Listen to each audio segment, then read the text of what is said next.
อาตมาหรือขน้อยเองจะได้เทศนาเรื่องบทบาทของพระสงฆ์ลาวโดยเฉพาะเฮาท่านทั้งหลายที่ฮู้นำกันว่าพระพุทธศาสนานั้นมีบทบาทสำคัญ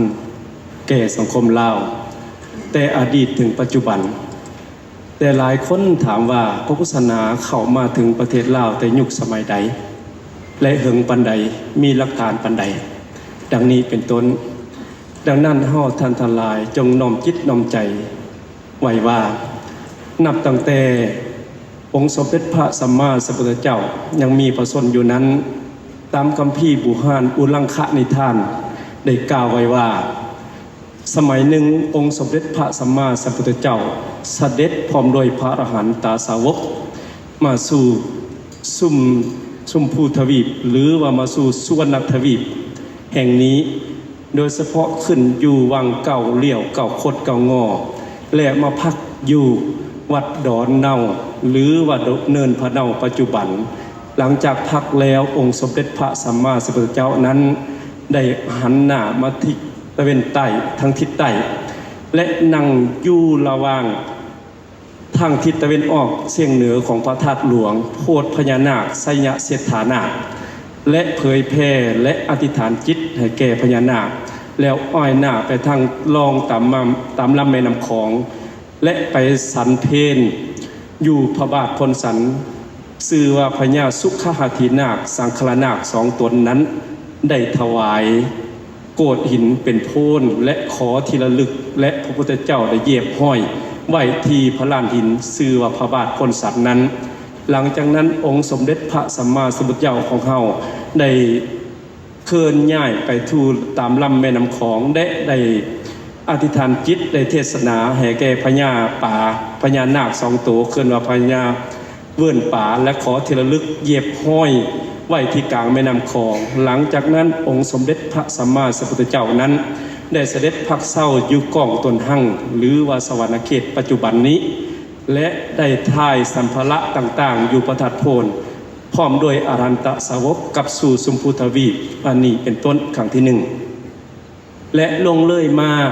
ถึงยุคหลังจากพุทธเจ้านิพพานไป8 ปีพระมหากัสสปะเทระเจ้าพร้อมโดยอรันตสาวกนั้นเสด็จมาสู่โดยเฉพาะแถวนี้เอ่ยว่าสุวรรณภูมิพระมหากัสสปะเทระเจ้านั้นพร้อมโดยอรหันต์ได้ตั้งเผยแผ่อยู่ดอยคำผ้าหรือผู้คำผ้าประทับพนมปัจจุบันและมอบสิทธิโดยเฉพาะในยุคนั้นชื่อว่าเขาเอ่ยว่าสัมมาเนรถือว่าเป็นคนลาวพุทธลักขิตะธรรมลักขิตะสังฆลักขิตะได้จั่งเผยแผ่อยู่ประทับพนมระหว่างแม่น้ำของสองระหว่างทักแขกหรือนครพนมปัจจุบันลงเลยมายุคพระเจ้าอาโศกมหาราชเป็นหลักฐานชัดเจนว่าพุทธศาสนาเข้ามาถึงอาณาจักรล้านสร้างอย่างเต็มรูปแบบโดยเฉพาะหลังจากพระเจ้าอาโศกมหาราชได้สังฆายนาครั้งที่3นั้นทรงสายสมณทูตสายที่8มาถึงสุวรรณทิปะหรือสุวรรณภูมิถึงปัจจุบันโดยเฉพาะพระโสนอุตระนั้นเป็นบทบาทสำคัญที่ปักหลักไว้ในดินแดนอาณาจักรล้านสร้างของเฮาหลังจากพระโสนอุตระเข้ามาถึงแล้วก็คือมาพักอยู่ภูเขาหลวงเลยปักหลักเสาอโศกธรรมรามหรืออยู่ทางทิศตะวันออกของพระธาตุหลวงปัจจุบันออกตัวโยมท่านทั้งหลายถ้าขึ้นไปทางทิศตะวันออกแล้วจะเลี้ยวเห็นซ่องเบิ่งจะมีเสาอโศกมหาราชดังนี้เป็นต้นโดยเฉพาะนักปราชญ์อาจารย์กล่าวไว้ว่าคัมภีร์กล่าวไว้ว่าพระเจ้าอโศกมหาราชนี้บ่แม่นทรง2 องค์มานี่เป็น5 องค์1พระโสนเถระ2พระอุตรเถระ3พระมุลิยะเถระ4พระภูริยะเถระ5พระชานิยะเถระ5 องค์นี้ได้เทศพรหมชาติในแก่โดยเฉพาะสมัยนั้นปีพ.ศ. 238นั้นคนอยู่แถวนี้เพิ่นได้กล่าวไว้ว่าคนนั้นยังนุ่งผ้าปกอยู่แต่ขมมเธอที่ห้องลุ่มหรือว่าใส่แบบคนดังเดิมนั่นเองหลังจากนั้นพระพุทธเจ้าล่วงเลยไป600 ปีโดยเฉพาะสำคัญที่สุดในยุค600 ปีนี้พระอาหารหันต์เหล่า5 พระองค์นี้ได้นำพระบรมสารีริกธาตุมาบรรจุและก็อุบไว้อยู่พระธาตุหลวงโดยเฉพาะพระอาหารหันต์เหล่า5 พระองค์นั้นชื่อว่า พระมหารัตนเถระ2พระสุวรรณรัตนเถระ3พระจุลรัตนเถระ4พระจุลสุวรรณรัตนเถระ5พระชาปิกะเถระ5พระองค์นี้ได้นำเอาพระบรมสารีริกธาตุมาบรรจุและก็อุโมงค์ไว้อยู่ข้างกับเสาอโศกมหาราชหรือเสาอโศกอยู่พระธาตุหลวงปู่ฮู้เขาหลวงของเฮานี้โดยเฉพาะพระบรมสารีริกธาตุที่นำมาในสมัยก่อนนั้นมีเสา7 เม็ดถือว่าหลายที่สุดในสุวรรณภูมิเฮานี้ดังนั้นเฮาท่านทั้งหลายถือว่าเฮานั้นได้รับอิทธิพลพระพุทธศาสนาอย่างเป็นหลักท่าหลักการหลังจากนั้นลงเลื่อยมาโดยเฉพาะยุคพญาพ่อศ1000หรือว่าคริสตวรรษที่1นั้นโดยเฉพาะพญาบุริจันทร์อวยรวยคนทั้งหลายได้มาจากเมืองห้อยเอ็ดหนองหานทั้งหมดได้เผยแพร่มาคนทั้งหลายได้มาดำเนินชีวิตอยู่แถวบริเวณนี้แล้วโดยเฉพาะพระอรหันต์ลาวอีก2 องค์ที่เฮียนจบจากชมพูทวีปมาเผยแพร่เทศนาธรรมโดยเฉพาะชื่อว่าพระมหาพุทธวงศาและพระมหาสัสดีทั้ง2 องค์นี้ได้ซ้ำสอนให้แก่ออกตนนิยมโดยเฉพาะพญาบุริจันทร์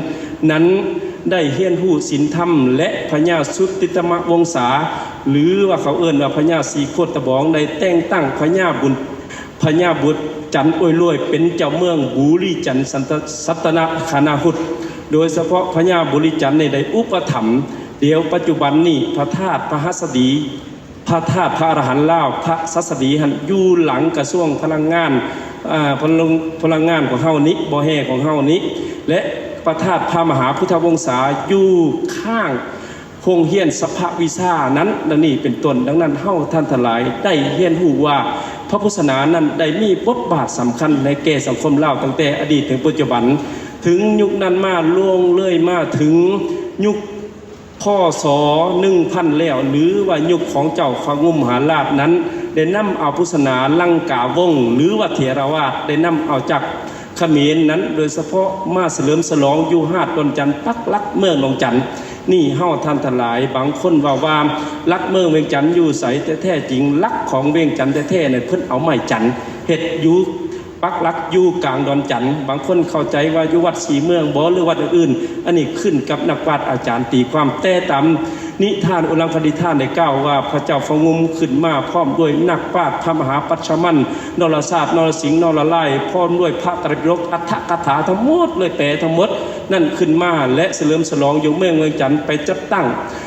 อยู่เมืองเวียงคำ143 ปีจึงขึ้นปกครองอาณาจักรล้านสร้างเป็นอาณาจักรล้านสร้างยุคต้นดังนี้เป็นต้นดังนั้นเมื่อลงเลยมาถึงเจ้าวิสุลราชนี้เป็นพุทธศาสนาที่ปึกแผ่นแน่นหนาโดยเฉพาะพระเจ้าวิสุลราชนั้นมีพระมหาเทพวงศาและพระมหามงคลสิทธิแต่งคัมภีร์คุณบุรมหรือคัมภีร์อื่นๆได้แตกสารให้บันทึกเรื่องเล่าพุทธศาสนาไว้อย่างเป็นแถเป็นถันและนอกจากนั้นพระเจ้าโพธิสัตว์ราชหรือพระเจ้าโพธิสัตว์นั้นปรารถนาเป็นพระโพธิสัตว์ในภายภาคหน้านั้นโดยเฉพาะพระเจ้าโพธิสัตว์ราชนี้โดยเฉพาะเมืองเวียงจันทน์ในแต่งตั้งให้พญาแสนสุรินทร์ได้มาบูรณะวัดว่าอาห้ามแถวเมืองจันทบุรีศรีสัตนคณาหุตนี้โดยเฉพาะวัดศรีสะเกษก็ดีท่านทั้งหลายให้เข้าใจว่าวัดศรีสะเกษสร้างสมัยพระเจ้าโพธิสัตว์ราชและวัดศรีเมืองโดยเฉพาะลักใหญ่อยู่กลางศรีเมืองนั้นได้บันทึกไว้ว่าพระเจ้าโพธิสัตว์ราชได้ปักหลักเขตหมายวัดว่าอาห้ามอยู่สถานที่นี้ดังนี้เป็นต้นดังนั้นเฮาท่านทั้งหลายให้เข้าใจและลึกซึ้งบทบาทพุทธศาสนาลงเลยมา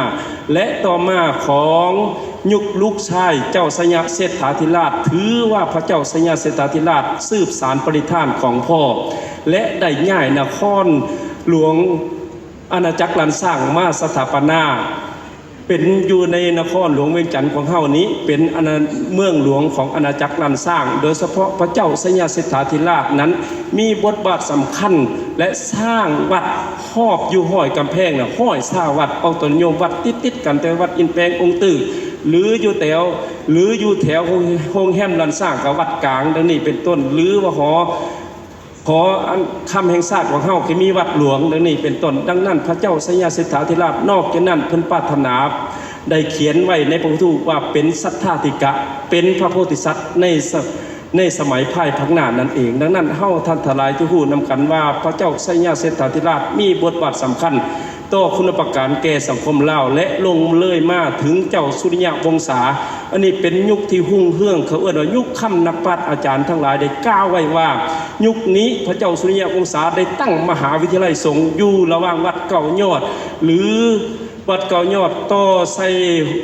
สถานทูตฝรั่งโบสถ์คุณพ่อทั้งหมดนี่เขาเอิ้นว่ามหาวิทยาลัยสงฆ์โดยเฉพาะพระเจ้าพระอริยะวังโสเป็นเจ้าอธิการบดีโดยเฉพาะนักปราชญ์อาจารย์ทั้งสหภาพทั้งเมียนมาก็ดีทั้ง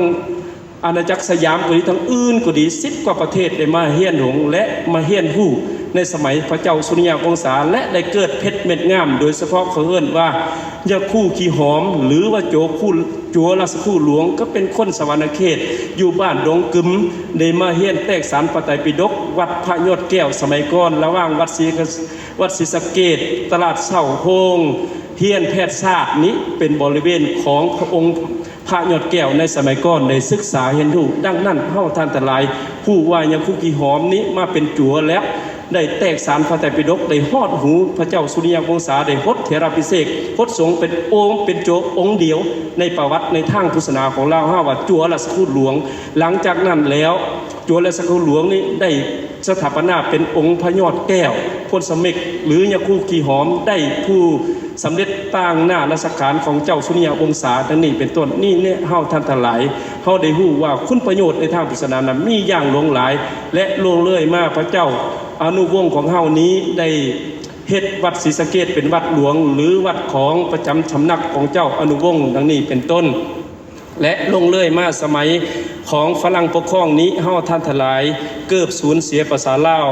ไปคือเฮาจะเขียนอักษรโรมันแต่อย่างใดก็ดียังมีพระสงฆ์โดยเฉพาะพระลักษณ์แก้วอุเทนศักดาหรือและพระลูกแก้วเลื่อมอุปัชโนหันเป็นและพระอาจารย์องค์อื่นได้เฮ็ดนโยบายบอกฝรั่งว่าเฮานี่จะสอนเฮียนตัวธรรมให้แก่ลูกหลานแต่ในวัดซื่อๆเฮานั่นบ่เคยไปให้เผยแพร่ให้คนทางนอกให้ฮู้ดังนี้ภาษาลาวเฮาถึงปัจจุบันพร้อมด้วยพระเจ้าเพชรราชรัตนวงศาดังนี้เป็นต้นหรือว่ายุคการต่อสู้กูชาตินี้เฮาท่านทั้งหลายสิฮู้นำกันประวัติศาสตร์ว่าท่านผู้นำที่ออกจากคุกนั้นปี1960กว่านั้นมีพระมหา4องค์จากวัดธาตุหลวงเหนือนี้ได้ลาสิกขาในค่ำคืนเมื่อนั้นได้เอาท่านผู้นำได้โต้นออกจากคุกอย่างปลอดภัยคือการประกอบส่วนให้แก่ประเทศชาติบ้านเมืองนี่และเฮาท่านทั้งหลายจนวันยุคถึงสาธารณรัฐประชาธิปไตยประชาชนลาวของเฮาได้คัดเลือกญาท่านมหาคำตันเทพโบลีเป็นองค์ประมุขสงฆ์เขาเอิ้นว่าองค์เต้าโฮมพระสงฆ์ลาวโดยเฉพาะยุคฝรั่งเศสนั้นพระสงฆ์มาต่างประเทศมาเคยมาเคลื่อนไหวเผยแพร่ก็ยังบ่เอกภาพกันบางเทื่อก็มีธรรมยุทธบางเทื่อมีมหานิกาย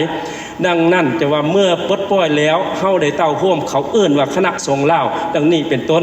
นอกจากนั้นญาท่านคำตันได้ส่งต่อให้แก่ญาท่านศูนย์ญาท่านทองคูณอนันตสุนทรญาท่านทองคูณอนันตสุนทรเป็นองค์ที่2ในการเผยแพร่เขาเอื้อนว่ายุคเผยแพร่บทบาทพระสงฆ์ลาวสู่สังคมโลกโดยเฉพาะท่านญาท่านใหญ่สุนทรนั้นญาท่านทองคูณอนันตสุนทรนั้นไปประชุมและเป็นห้องประธานชาวพุทธ ABCP หรือชาวพุทธอาซีเพื่อสันติภาพและลงเลยมายุคญาท่านวิจิตรเสงราชนี่ได้ลำลิไว้ว่าเขาเอิ้นว่ายุคญาท่านวิจิตรนี่ยุคฝังลึกสังคมพระพุทธศาสนาอยู่ฝังลึกในดินแดนสาธารณรัฐประชาธิปไตยประชาชนลาวโดยเฉพาะญาท่านวิจิตรนี้ได้เต้าร่วมความสามัคคีได้ปุ๊บอาคารเหล่านี้ชื่อว่าหอธรรมสภาไหวพื้นแผ่นดินสาธารณรัฐประชาธิปไตยประชาชนลาวที่เฮาอยู่ปัจจุบันนี้และญาท่านวิจิตรสิงหราชนั้นเป็นผู้เริ่มต้นในการเฮ็ดพระไตรปิฎกฉบับภาษาลาวโดยเฉพาะท่านนายกรัฐมนตรีในสมัยนั้นคือท่านโบสรพุทธวันเส้นอนุมัติดังนี้เป็นต้นและยุคต่อมายุคองค์ที่4ชื่อว่ายุคญาท่านพ่อมหาฤกษ์เป็นยุคที่จัดระเบียบบริหารสังคมลาวโดยเฉพาะออกตัวนิยมท่านทั้งหลายฮู้บ่ว่าพระสงฆ์ลาวนี่คือสีเหลืองแท้นี่แม่นยุคญาท่านพ่องสมฤกษ์อันนี้ญาท่านพ่องสมฤกษ์โดยเฉพาะญาท่านพ่องสมฤกษ์บอกว่าเฮานี้ขึ้นมายุคนี้เอาเห็นพระสงฆ์ลาวคุ้มผ้าบางเทื่อก็เป็นสี ดำแดบางเทื่อก็เป็นสีแดงแดบางเทื่อเป็นสีเหลืองแดญาท่านพ้องได้เลือกมติคณะสงฆ์ลาวว่าให้คณะสงฆ์ของเฮานี้ให้กุ้มผ้าสีเหลืองอาตมาเป็นโจน้อยเป็นพระน้อยในเพิ่นประชุมอยู่กรรมการศูนย์กลางนี้ได้ต้อนรับคณะญาท่านสาลีมาจากนครน้อยญาท่านสาลีได้นุ่งผ้าสีกรรมฐานและมาเปลี่ยนอยู่ห้องการถามญาท่านสาลีว่าญาท่านคิดจังไดในการเปลี่ยนผ้านี่ญาท่านสาลีตอบจังไดออกตัวโยมผู้บ่ญาท่านว่าเฮานี่บ่มีตัวตนนี่แหละท่านทั้งหลายบอกว่าเฮาสิอยู่เป็นไดก็ได้หมายถึงว่าดังนั้นเฮาท่านทั้งหลายจิฮู้นำกันว่าบทบาทของพระสงฆ์ลาวและถึงยุคที่5โดยเฉพาะยุคญาท่านงอนดำรงบุญนั้นเขาเอิ้นว่ายุคบทบาทพระสงฆ์ลาวเทียบกับสังคมโลกก็คือว่าญาทานงอนดำรงบุญเมื่อขึ้นมาแล้วเพิ่นได้จัดตั้งกรรมาธิการการต่างประเทศเพื่อเสริมยงบทบาทพระสงฆ์ลาวให้สากลรับผู้อยู่สม่ำเสมอและญาทานงอนนั้นได้เฮ็ดธรรมนูญสงฆ์ลาวได้ปรากฏให้เป็นระเบียบแบบแผนและได้สร้างหอประธานสงฆ์ลาวยุคนี้คือเมื่อพระเดชพระคุณญาท่านปริญญาเอกดำรงเป็นหัวหน้าองค์การนี่จัดกองประชุมโดยเฉพาะกองประชุม3ชาติลาวเวียดนามกัมพูชีและได้อัญเชิญพระสงฆ์6ประเทศมาเฉลิมฉลองวิสาขบูชาอยู่หอประชุมแห่งชาติดังนี้เป็นต้นนอกจากนั้นเฮาท่านทั้งหลายยุคจะทานบุญมากเขาเอิ้นว่ายุคสืบสารปณิธานของประธานองค์ทั้ง5โดยเฉพาะพระเดชพระคุณญาท่านบุญมากเฮานี้มีคุณประการแก้พุทธศาสนาสังคมลาวโดยเฉพาะญาท่านบุญมากได้สืบสารได้เฮ็ดพระไตรปิฎกจนสำเร็จออกพิมพ์เผยแพร่ทั้งภาษาบาลีและทั้งภาษาลาวดังนี้เป็นต้นและญาติบุญมายังเฮ็ดในกุฏิสำเร็จอาคารประธานสงฆ์เฮาดังนี้เป็นต้นเฮาท่านทั้งหลายเฮาได้เฮ็ดบุญเฮ็ดกุศลบูชาคุณนี้ได้บูชาคุณพ่อแม่ครูบาอาจารย์อยู่สม่ำเสมอมาถือว่าเฮาได้บุญได้กุศลอาตมาได้นำคณะสงฆ์ในนำเทศนานี้ขอน้อมเอาสิ่งศักดิ์สิทธิ์ทั้งหลายตั้งแต่สมัยพระพุทธเจ้าก็ดี